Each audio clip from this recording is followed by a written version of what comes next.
Usinichukulie poa. Dunia, sema dunia ina mataifa 194. Mimi nimefika mataifa 153.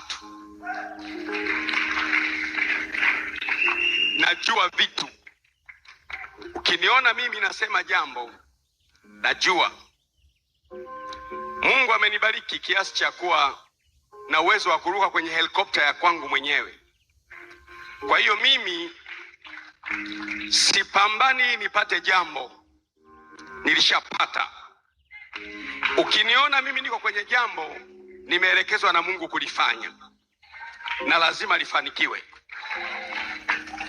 Nimesema haya maneno hii ni kujenge, kwamba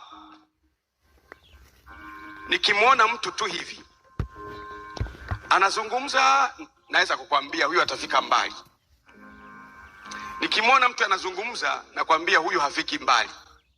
Hata kama wewe unamuona ana dalili za kufika mbali, nakwambia huyu hafiki mbali.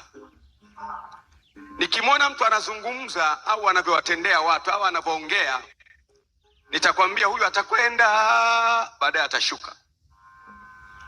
Mimi Mungu ameniita. Nimeacha vingi sana nitembee kwenye wito nilionao. Wito wangu ni mgumu kwa wengine, mwepesi sana kwangu. Narudia tena. Wito wangu ni mgumu sana kwa wengine, kwangu ni mwepesi sana. Kwangu ni mzigo ambao ni laini, ni mwepesi, na nila yake ni laini sana. Sasa nataka niwaambie,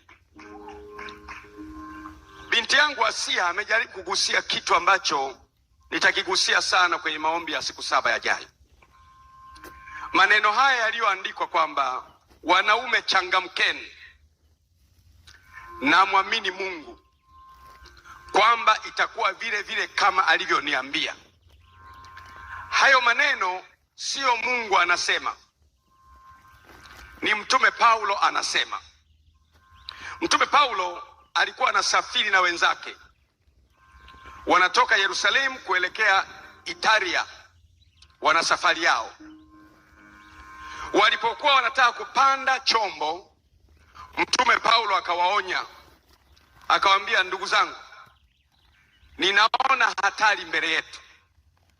Ni afadhali sana